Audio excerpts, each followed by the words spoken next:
had built a furnace to make the world better, a boiling source that produces wonders, cast in iron of our fathers and then spoke by the most brilliant of our men.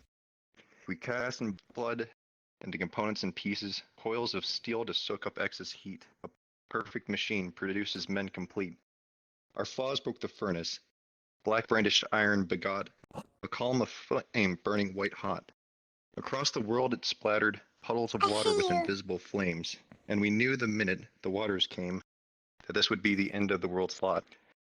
We gathered around them, brought bars and good drink, festival of music and friends, lanterns and children, to each puddle's brink. As the sun set, the waters glowed iridescent. We drank and played, knowing this to be the last day that anyone would see. I saw men who danced at the peak of their delight, who leapt into the flaming waters, to no one's fright. Bartenders and music, our last drunken performance. For the end of the world, our mirth was not but enormous. Mothers told their last joke, had children plowed their noses.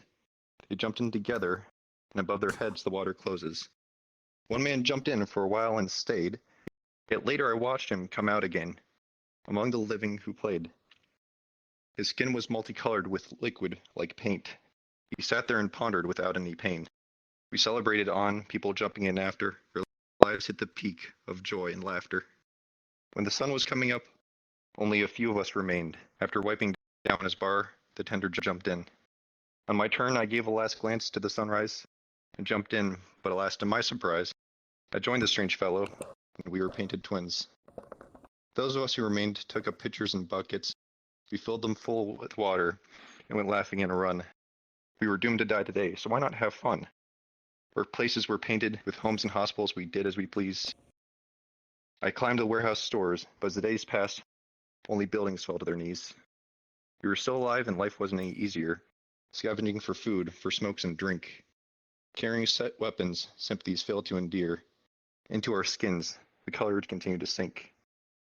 The last place was a city who at night had flashing lights. Their mayor built a concrete tower to see what the moon made bright. At night you climb up, and the citizens flickered their lights. Mayor watches little world smiling, devilishly, with delight. The invisible water fires toppled the tower, with the mayor on it one night. We painted men had ended his power. I left there for a while and came across a man who wore an orange vest, leading others, who he did understand, were of his likeness. I asked him his purpose. His skin was clean of any color's toil. He was a farmer of sorts who smelled like upturned soil. He told me they sought to know why we still had land where dreams could grow, why men still walk the world to this day. He had a theory, he told me in secret, while he would say, "There's a silence on the wind, and in the sky, peace of zen. Maybe that day, man decided the world was no longer fit for men." And that's the end. That's pretty good. Yeah. Thanks, Mark. Yeah, That was. poem. I felt something. That was nice. Would you That would was really you be good. willing to post that poem in MH after? Yeah, at some please. point? No, I already threw my phone out the window. It doesn't exist anymore, dog. Sorry about that. Oh, all right. I will head to Xarniel's place and scout outside his window and find it for you guys in case anyone wants to read through it.